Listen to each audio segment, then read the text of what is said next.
dahil, nariyan na si Placido, mag-start na tayo.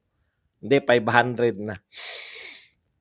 Magandang araw sa atin lahat mga kababayan, saan man panig kayo ng daigdig naron. Dito na naman tayo sa another episode ng ating vlogs, Badong Aratilis po. Alam niyo po, ito po yung araw na lumabas na po yung mga kabaliwan ng mga talagang mental. Mental na po talaga ang lumalabas.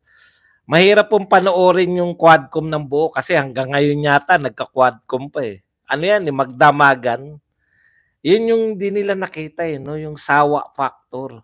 Wala na nanonood sa inyo ng matagal. No? Dapat, pare, gusto kasi nila quadcom. Biruin mo, 4 na committee at lahat maeepal. Eto po, si Paduano. Eto natin, hindi naman po si Paduano ang bida rito. Kaya lang siya may pinakamagandang didiscuss din natin in general yung nagaganap. Pero kasi may pinakamagandang, kumbaga, pamposter Sabi ni Paduano, naglolokohan tayo dito o natatakot siya si Pangulong Duterte raw na umattend. Di ba? May katanungan kung naglolokohan ba tayo dito o natatakot siyang umattend dito sa Quadcom hearing. Yan yung sinabi ni Paduano kay Pangulong Duterte. Pero marami rin po nagaganap. Nabubuang na po yung mga sa pagkatalo po ni Kamala Harris. Ang dami po nabubuang ngayon. Pati po yung pagbubunyi po ng mga maka-Duterte at nanalo po si Donald Trump. Hindi ko maintindihan kung bakit galit na galit kayo. Yung insekuridad po ng mga pro-BBM, mga loyalista, mga pro-BBM, pati itong mga Quadcom, pati itong mga Young Guns, lumalabas po yung insekuridad nila. Biruin mo yung isang asidre, tingog party list, no? Pangalan, sa bagay, salitang hindi ko pero napakababaw na. Ang totoo daw na malapit kay Trump si Imelda Marcos at hindi raw si Pangulong Duterte. Tapos kakantsawan na ng mga loyalista, mas malapit si Imelda Marcos.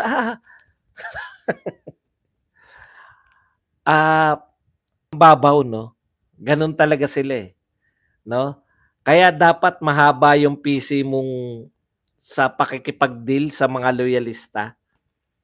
Sa pakikipag-deal sa mga loyalista, dapat mahaba-haba yung pasensya mo. Kasi hindi ka tatagal sa kanila. Ang babaw po ng mga argumento. Kita mo yun, nanalo si Trump, nagbubunyi tayo. Dahil alam natin lahat na magkaibigan si Donald Trump at saka si Tatay Digong. Marami, napag-usapan ko na yan. Bibigyan ko lang kayo ng mga ilang kung bakit ako personally natutuwa. Una, magkaibigan sila ni Tatay Digong, di ba? Ibig sabihin, hindi po papayag si Trump, no, na magkukos ng downfall ng mga Duterte made in USA pa.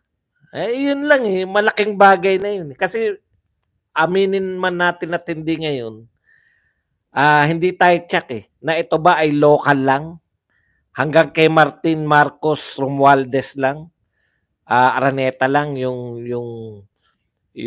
cause ng gusto nilang sirain yung mga Duterte, o mehan dito yung US administration na alam naman natin yung dati nilang lead ay kung banata ni Tatay Digong, gano'n na lang, di ba? So yun na lang, malaking bagay sa akin yun Ikalawa, si Donald Trump, basahin niyo po yung mga pronouncement niya tungkol sa ICC. Galit yan sa ICC.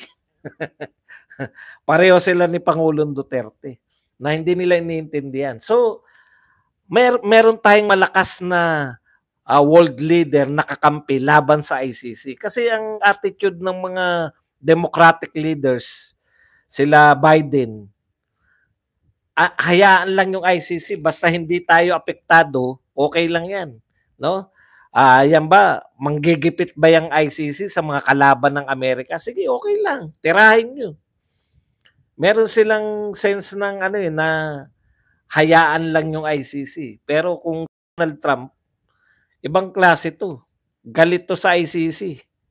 May mga instance na po na nagkakabangga sila ng ICC. Noon pa yung panahon pa nung babae, hindi pa si Khan. So, hindi po magiging ano 'yan 'no, malaking factor 'yan.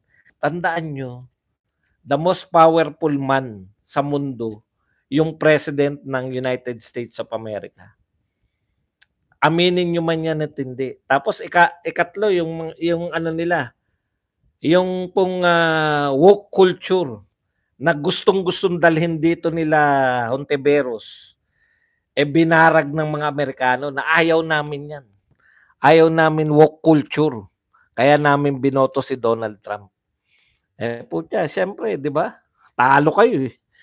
Anything na tumatalo sa mga media versus ano sa kanila, eh, media versus katotohanan, eh. Parang sa Pilipinas, media versus katotohanan.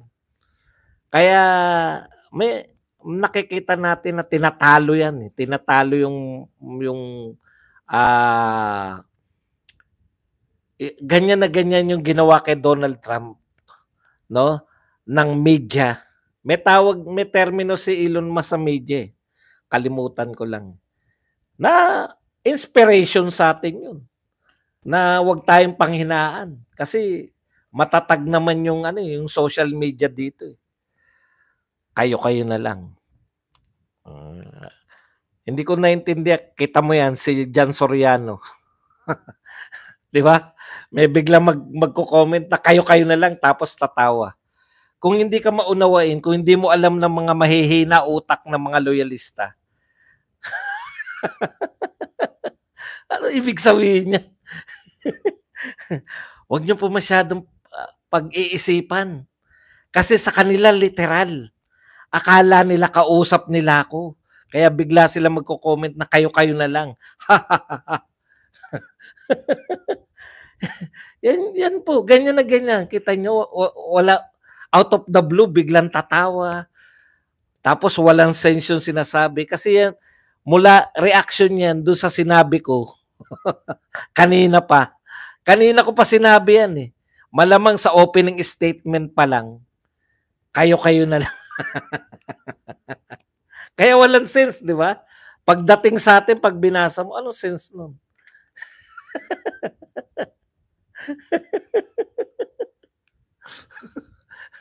Matutuwa ka sa kanila, eh, pinatutunayan nila. Hindi ka man lang mag-iisip ng, "Ano kaya pansasagot ko rito?" Wala, eh. Mismuhan sa kanila, mismuhan lang, gano'n lang. Kung ano naunawaan nila, yun na yun. Kahit lumabas na walang sense yung sinasabi nila, basta natawa sila, eh. Siguro nagre-react yan sa pamagat pa lang. Hindi ko na alam kung saan siya nag-react. Slow, eh, slow. Okey, punta na po tayo rito sa mga ano 'no, yun lang po, yung nakakatawa kasi may competition ba? May competition po ba na si Imelda Marcos, out of the blue, eh, 'no, nilabas nila yung mga picture, bata pa si Imelda tsaka bata pa rin si Donald Trump. Out of the blue, lumabas na yung very close yung mga Marcos. Meron pa akong narinig, New Yorker yan, New Yorker yan. Alam naman natin na may sikat tayong New Yorker. Alam niyo na si First Lady Lam, 'no? Sabi ko, masyadong masyadong insecure. Masyadong insecure doon sa ano, friendship. Insecure sa friendship ni Donald Trump at ni Tatay Digong. Eh, ano kung magkaibigan sila, kinakailangan ba masiraan niya para tapos hindi na sila magkaibigan 'pag siniraan niyo, gano'n ba 'yun? Sa kanila kasi, kaya nilang baguhin yung katotohanan, eh. Ang katotohanan po, magkaibigan po si Donald Trump tsaka si Tatay Digong. Pero dahil hindi nila matanggap 'yun, kinakailangan may katotohanan tayo. Sa kanila, tanggapin lang ng mga kapwa nila yung loyalista, okey na sila. 'Yun na ang katotohanan. 'Di ba ano 'no, out of this world talaga. Eh, ano ngayon kung magkaibigan rin si Imelda tsaka si Donald Trump? Wala naman pong problema dun. Bakit niyo kinakailangan ba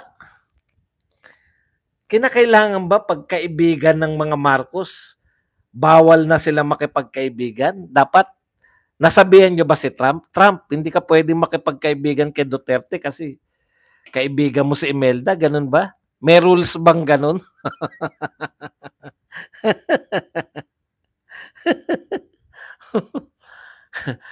Bakit kayo kabadong-kabado, 'di ba? Oo nga, obvious nga na si Biden, eh, yung kanilang kaalyado. Oh, ngayon may sinasabi pa sila, "'Di ba pro-China kayo?" Ha? Kinukundin ako. Hindi nila maunawaan, eh, 'no? Bakit kinukundinan ni Badong? Akala ko ba lahat ng DDS, akala ko ba lahat ng Duterte supporter, eh, pro-China? Kinukundina ko po yung ginagawa ng China sa WPS. Hindi na po nila alam ang gagawin nila, hindi na nila alam 'yan kasi program sila na lahat ng DDS pro-China, lahat ng DDS anti-US. Kaya ngayon, bakit bigla kayo naging pro-US? 'Di ba anti-US kayo? Ha? Nanalo lang si Trump, bumaliktad na kayo? Ha?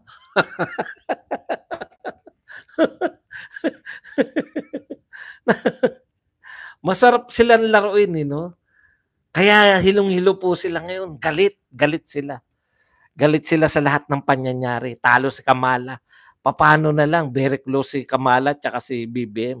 Oo nga naman, very close sila. Talo. Kawawa ang putya. Okay, punta po tayo rito kay Paduano. Sasagutin natin 'to 'no. Naglolokohan tayo dito? Bakit hindi siya dumalo? Galit na galit. Meron ang pinapakita ni Paduano. Ayon daw sa sulat ni Duterte, dadalo siya after November 1, 'di ba? Basta bigyan siya ng mahaba-habang oras. Okay. Dadalo siya after November 1. Tapos ngayon, sumulat na hindi na dadalo. Kaya sabi ni Paduano, naglolokohan ba tayo rito o natatakot siya? Hindi po siya natatakot sa inyo. Ako nasasagot, naglolokohan po kayo. Hindi kasama si Duterte. Kayo naglolokohan. Bakit? Hindi naman kayo korte. Feeling nyo korte kayo. Ine-expose kayo, dalawa yan, eh, may bumabanat pa. Si VP Sara hindi rin uma-attend dito sa isa pang hearing. Takot ba sila? Bakit po sila matatakot sa inyo? Sino po ba kayo para katakutan ng mga Duterte? 'Di ba? Ilan po ba bumoto sa inyo? Magtapatan na tayo. Kasi alam ko bumoto kay VP Sara 32 million. Ang bumoto kay Tatay Digong 16 million. Pero marami siya na-convert nung siya na ang umupo na presidente. Magtapatan po tayo, no? Ilan po bumoto sa inyo sa mga congressman? Paano matatakot si Tatay Digong at si BP Sara sa inyo? Ang mandate nila milyon-milyon. Tinitiyak ko sa inyo, walang isang congressman na nakakuha ng 1,000,000 boto. Tapos kakatakutan kayo? Mandate po, mandate. No? Kaya imposible po 'yun, no? Actually, baliktad. Hinahamon kayo ng mga Duterte. Direkta ng hamon 'yan, eh. 'Di ba? Hindi kami attend. May paliwanag kami. Magagalit kayo. Feeling nyo binabastos kayo dahil sa hindi namin pag-attend. Anong gagawin nyo? 'Di ba? Actually, hinahamon kayo ng mga Duterte. Ano ang gagawin nyo? Anong kaya nyong gawin lang? Imbitahan uli sila. Magde-decline pa uli sila. Hanggang sa makita ng tao sa ang tanong ni Paduano na naglolokohan tayo dito. Opo, naglolokohan lang kayo. dahil pwedeng hindi pala umattend. Kasi nung una, puta, ano kaya gagawin nila? Iko-contempt ba nila? Kasi lahat, nung panahon ng iniimbita nila si Cassie Ong, yung panahon ng iniimbitahan nila si Attorney Harry Roque, yung iniimbitahan nila yung Mrs. ni Harry Roque, iniimbitahan nila si Alice Go. Pag hindi dumalo, contempt, papatugis sa PNP. Bakit po ang tapang ninyo noon? Pag si Cassie Ong. Wala po naniniwala na si Cassie Ong ang utak ng pogo ng Pilipinas. Pag mga maliliit pong tao pala, matatapang kayo. Pero pag Vice President at dating Presidente, bakit po nakailan patawag na kayo? Kinontempt nyo ba? Parak TV. Yan, nadadalaw tayo ng mga sikat na mga vlogger.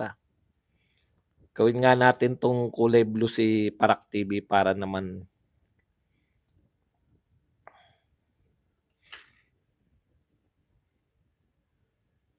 nawala pala tapang nyo pag Duterte na.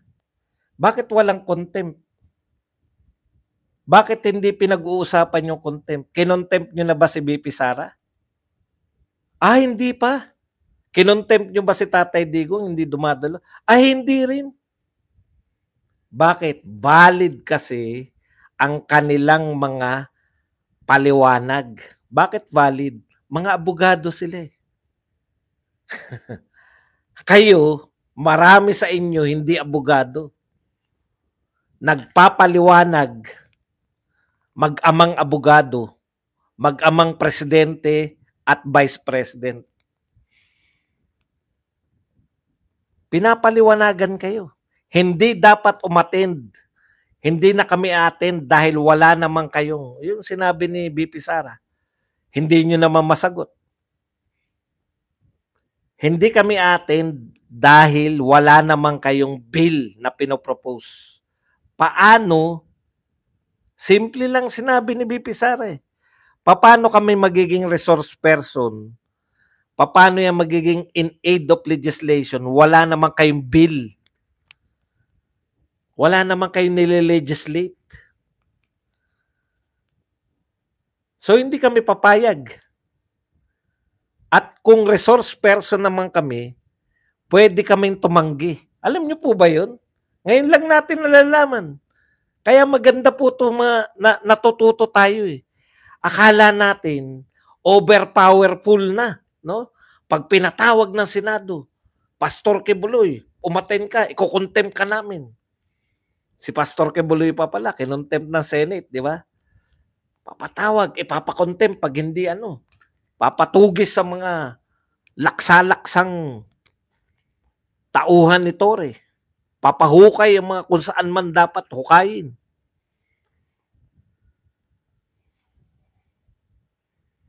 Hindi rin nila mapilit na oo, hindi lang. Ibig sabihin, ngayon po, nare-realize natin na pwede pala. Pwede palang ipaglaban yung karapatang pantao. Pag malalaking tao, kinikilala pala ng mga Quadcom na to. Thank you very much kay Ladies Orate na nagbigay sa atin ng 3,000 yen. Yan.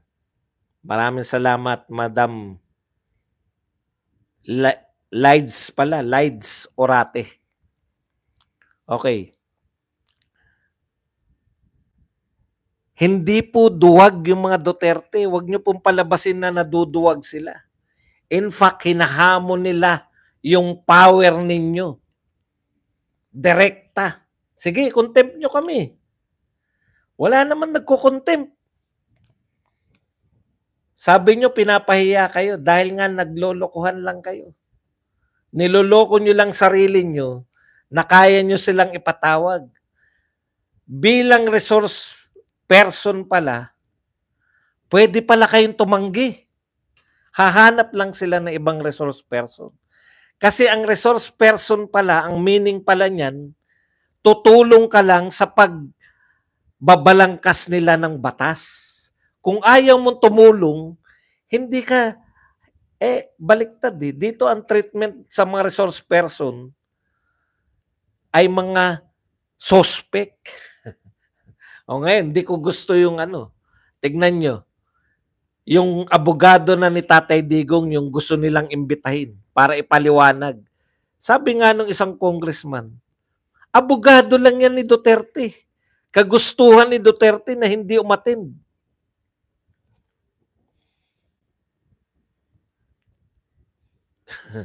Di ba? Abogado ni Duterte, alam nga namang, siyempre kung anong gusto ng kliyente mo, susunod ka lang. Hindi na ako atin dyan. Pinagbibintangan kami. Tignan nyo, yun yung kay Sara Duterte. Di ba? Hindi kami atin dyan dahil wala naman kayong nile-legislate. Anong aid of legislation? Wala. Hindi po pwedeng aid of legislation dahil wala naman kayong bill. Correct. So mapipilit ba nila? Hindi natin alam. Kasi hindi naman na si Sara Duterte ang iniimbitahan nila. Yung mga tauhan na. Propaganda lang naman kasi ang gusto niyo. Pati ang mga lookout order. Anong ilo-lookout? May bintang ba kayo nagnakaw? Tama si Paduano. Naglolokohan tayo dito? O takot si Duterte? Naglolokohan po kayo. Saan kayo nakakita? May umamin ng krimen. Sa kanilang investigasyon, may tumatanggap daw ng sobre. Krimen po yun. Bakit ka tatanggap ng sobre? Lalo na yun. Ano yung accountant? Accountant ng DepEd tumatanggap ng sobre. Bakit ka tumatanggap ng sobre? Hindi lang minsan. 9 na beses. Kung 9 na beses na tumanggap ng sobre yan, hindi legal, ipakulong nyo. Naglolokohan lang sila eh. Kahit may marinig silang krimen, hindi nila kaya. Balik tayo dito kay Paduano tsaka kay Duterte. Naglolokohan lang kayo. Kayo lang, hindi kasama magpapaloko yung mga Duterte. Kayo lang naglolokohan, Quadcom. Bakit? Feeling nyo talagang may ginagawa kayo. Nilalantad kayo ng mga Duterte.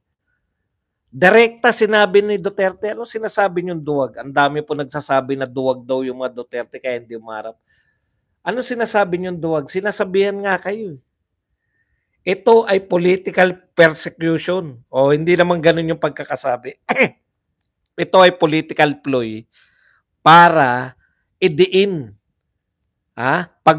Idiin siya sa krimen na hindi niya ginawa. Sinabi ni Duterte. Truth sa pamamagitan ng kanyang abogado. Hindi ako atin dahil ang ginagawa nyo, idinidiin ako sa krimen na hindi ko ginagawa. Ikalawa, hindi ako atin dahil yung dalawang chairman nyo, si Abante at saka si Fernandez, ay parehong nagsasabi po sa public na guilty ako.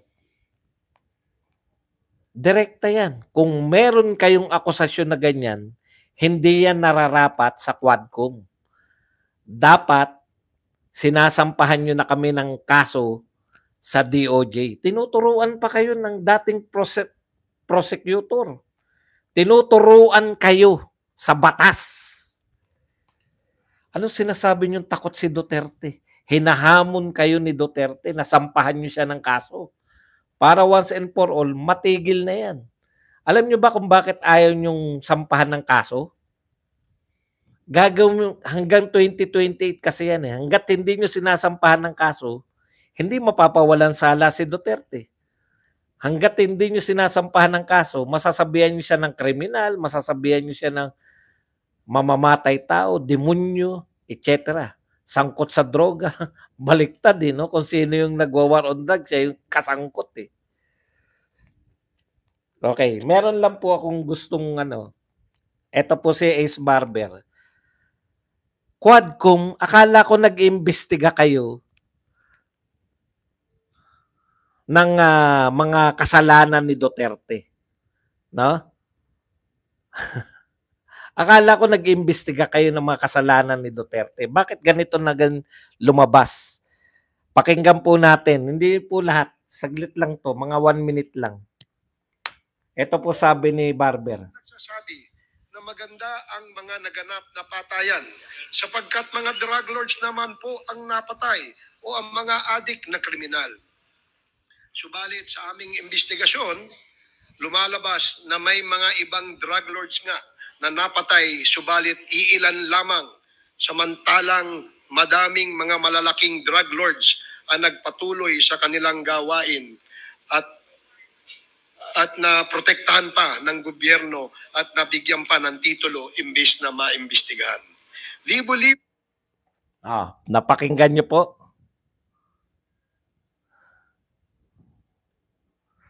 Napakinggan niyo ba? Oo lang kayo o mag-press 1 lang kung napakinggan niyo kasi kung hindi okay. Ito lang yung pinupunto ni Barber. May question ako diyan. Maraming salamat po. Sabi ni Barber, yung war on drugs naman, ang napapatay lang yung mga pangkaraniwan, no? Meron namatay na mga drug lord, meron namatay na drug lord. Pero hindi naman natigil yung iba pang drug lord na mag-operate. Tama ba 'yon? Tama po 'yun. Pero nahirapan po sila. May nagke-claim po ba? May nagke-claim po ba na natigil yung droga? Wala naman po nagke-claim eh. Baka sila lang nagke-claim na kine-claim natin. Wala po nagke-claim. Ang sinasabi po natin, no? Ang sinasabi po namin, Ginoong Barbers, Congressman Barber. Barbers ba o Barber? Sinasabi po namin, marami po ang tumino, marami ang sumuko, marami ang natakot. Hindi po 100% natigil ang droga. Okay. Dito muna, sa punto niya na yan. Hindi naman lahat ng drug lord napatay.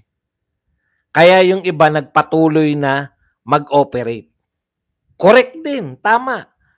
Pero ang questionable doon, gobyerno pa raw ang nagbigay. Takang-taka ko dyan, no?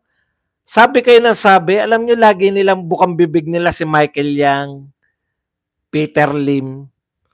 Tapos lumabas po sa Quadcom, sinabi nung Congressman Konggun, na chismis-chismis na may, di ba sumagot si Wilkins? Bakit hindi namin papakawalan? Wala namang ebidensya laban kay Michael Yang at kay Peter Lim. Hindi po pwedeng chismis-chismis lang. Wala pala kayong ebidensya. Ang tagal nyo nang sinasabi si Michael Yang. Lahat ng pag-uugnay nyo kay Duterte through Michael Yang. Pati formally, ang ugnayan ni Duterte through Michael Yang. Wala pala kayong ebidensya?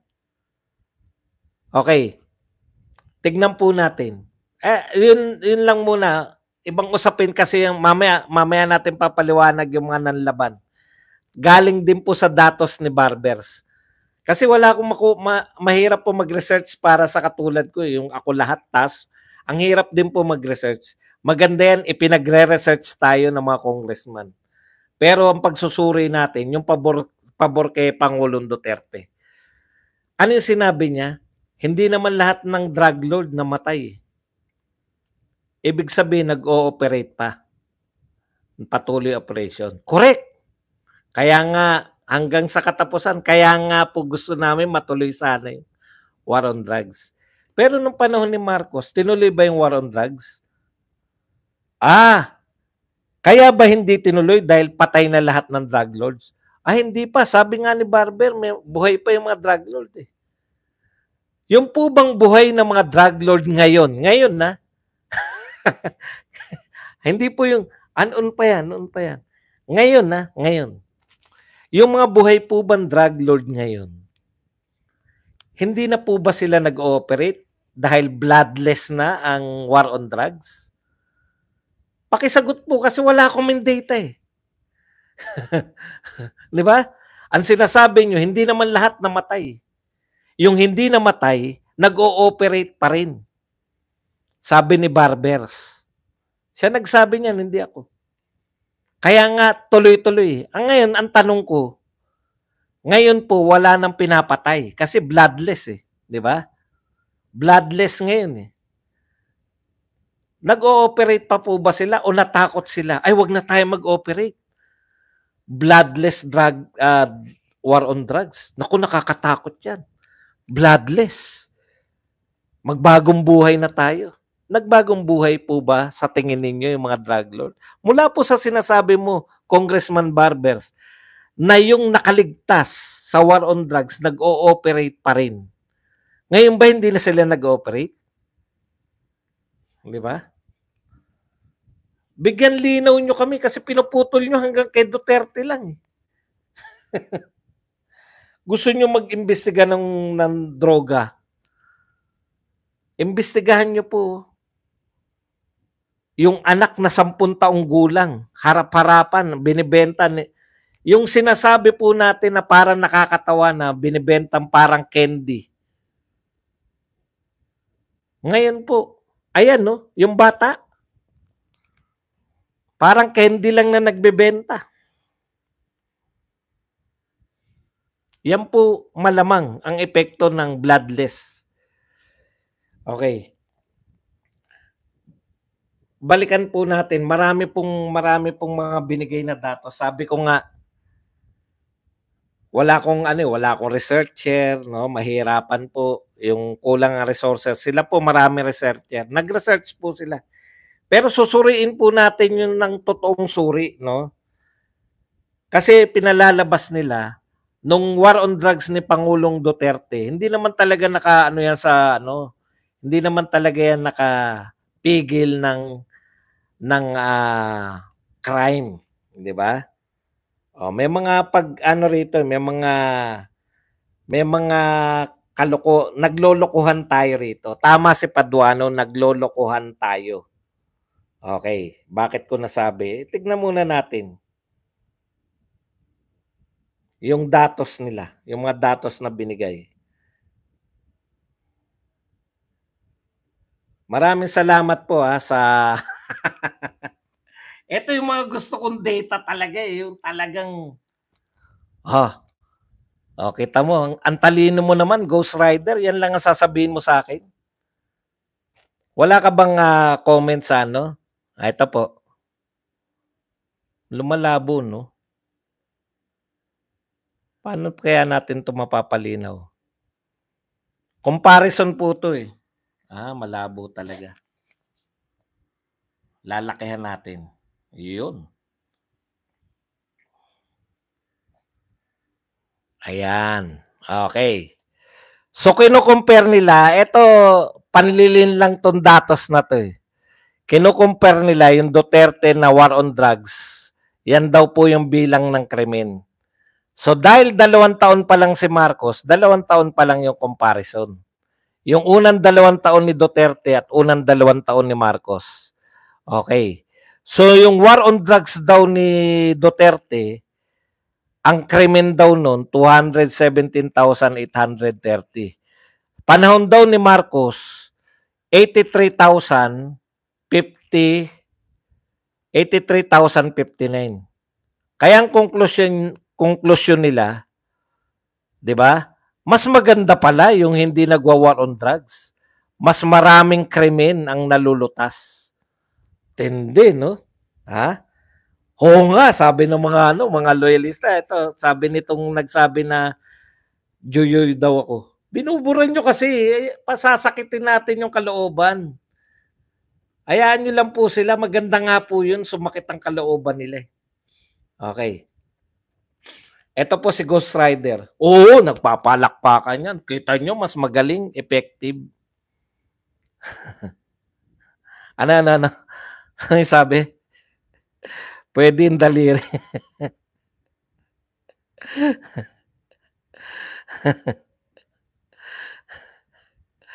Ano yung sabi? Sa'yo nagsabing daliri. Ano yung sabi? Okay. Sabi po, 217,000 yung krimen nung first 2 years ni Tatay Digong. Tapos, first 2 years ni Marcos, 83,000 lang. Di mas magaling Yung pag ano, wala pang patayang gano. Galing, no? Okay. Hindi pa po tapos yan. Meron pa po yan eh. Ito naman po.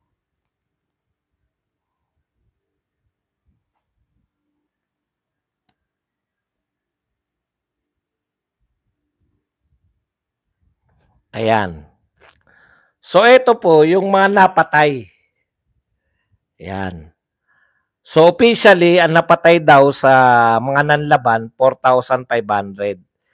Pero yung mga napatay po, netong mga riding in tandem, no?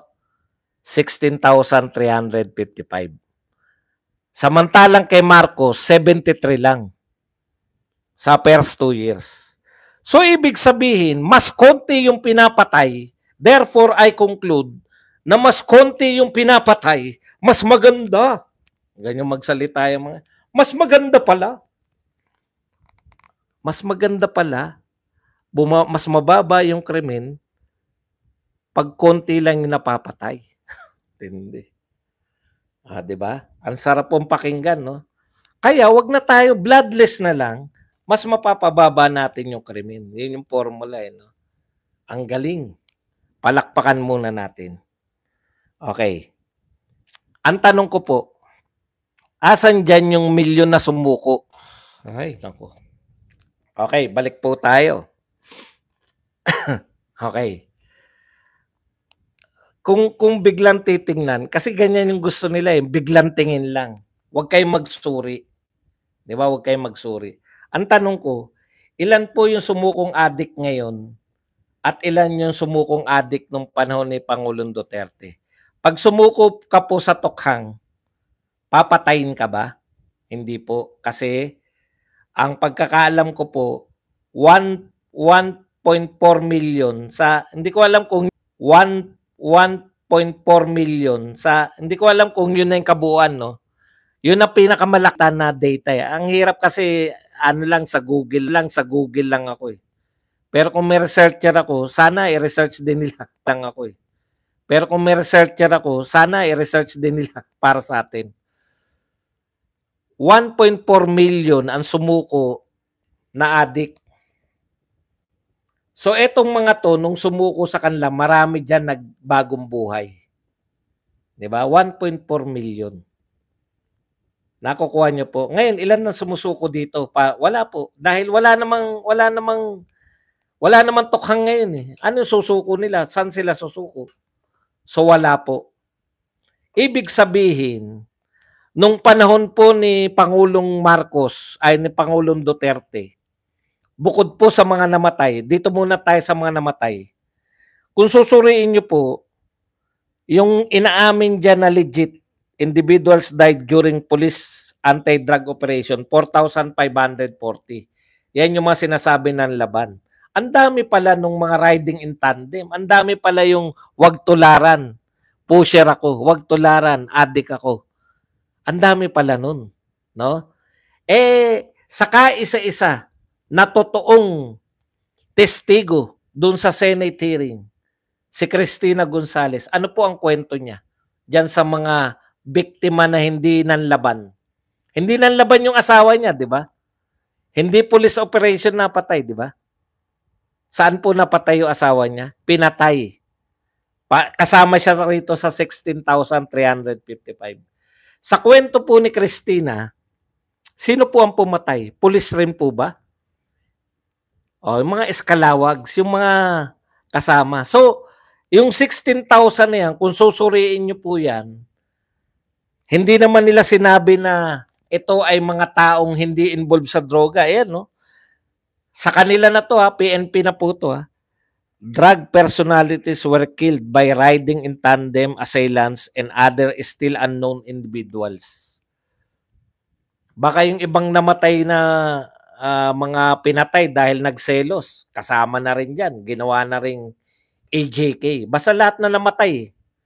Sa madaling salita, marami po dyan, ayon sa testigo nila, hindi natin ayon sa testigo nila, marami sa mga pinatay ng mga naglinis ng mga sindikato. Sindikato rin ang pumatay, hindi po yung si Duterte. Pero expected na ni Duterte yun, na maglilinis sila. Kumbaga, yun yung sinasabi ni Duterte na mga kriminal yung aking mga, di ba? Meron siyang pinahiwatig na ganun, mga kriminal yung aking Davao Death Squad. Okay. So ngayon, etong tanong. So yan ay almost o mahigit 20,000. Sa unang 2 taon pa lang yan, 20,000 na yan. Yung namatay. Ayan mga drug related yan. Kung namatay na yan, makakagawa pa ba ng krimen? Hindi. Mag-ano tayo, magtapatan tayo. Makakagawa pa ba sila ng krimen? Namatay na sila nung panahon ni Duterte. Nakukuha niyo po yung point ko? Hindi ba kaya mababa ang krimen, bumaba ang krimen dahil dyan sa mga, precisely dyan sa mga sinabing patayan na yan? Ikalawa, pag tumino ba yung isang addict, di ba pag sinabi nating addict, sila yung mga peste ng lipunan, di ba? Sa definition ng mga Maka-Duterte peste, sa definition ng mga Maka-Marcos, biktima. O biktima man sila o peste sila, sila yung mga maraming krimen gawa ng addict, di ba? So ano po ang ginawa ni Pangulong Duterte na nga uli? It's either nagbago sila, napilitan silang magbago dahil natakot sila, nagbago sila dahil takot sila, nagbago sila dahil, yun na nga, no? Ano man ang dahilan ng kanila, nagkusa man sila o nagbago sila dahil sa takot, still nagbago sila. 1.4 million more or less yun na pagbago. So 1.4 million yung possible na hindi gumawa ng krimen. Nakuha nyo? Kaya itong 1.4 tsaka yung mga namatay, posibleng hindi na sila gumawa ng krimen. Kaya itong mga to, yan yung minana ni President Marcos. Tanong, balikan nyo po yung petsa. Bakit po lagi ang tinitignan nila 2016 to 2018 lang? Palusot lang po yung first 2 years. Galing po tayo sa milyon-milyon na krimen . Panahon ni Pinoy, milyonan po ang usapan ng krimen. So ibig sabihin, naglinis sa panahon ni Duterte at may malaking ugnayan lahat ng pag-aaral. Miski nga si Abalos, sinasabi ni Abalos sa bawat 10 krimen, 7 ngayon, 7 ngayon ay dahil sa droga. Ngayon. Ibig sabihin po, sabi ni Toyo, bumalik na yung droga. Ay, noon pa yan. Kumaga nun. Mismo si Abalos nagsabi, no? 7 sa bawat 10 krimen ay dulot ng droga. So kung na-eliminate mo yun, nabawasan mo yung mga nagdodroga, mababawasan mo yung krimen. No? Mababawasan mo yung krimen. So sa makatuwid,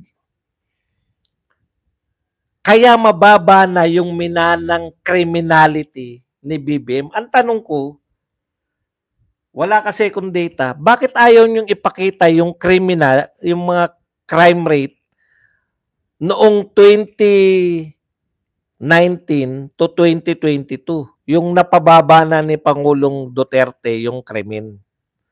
Para makita natin na ang minana ni Marcos, maliit na yung krimen.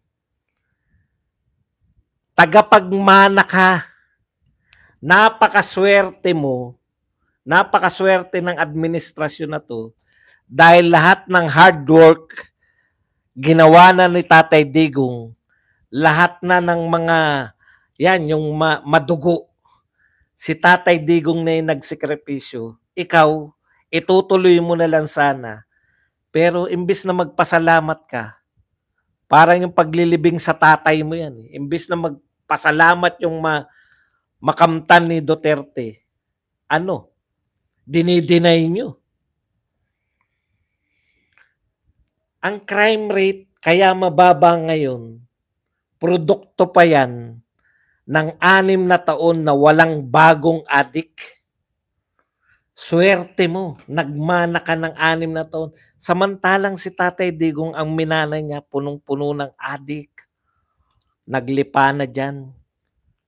Huwag kayong mag-alala.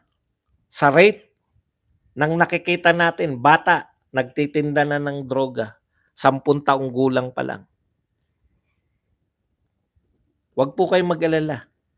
After ni BBM, tignan nyo po yung crime rate. Kasi nakita ko po yung araw eh. Yung lahat mula kay Tatay Digong, mula po ng 2016 hanggang 2023, pababa po talaga yung krimen. Hindi po dahil dito. Sinuwerte ka na lang. Minana mo na lang yan.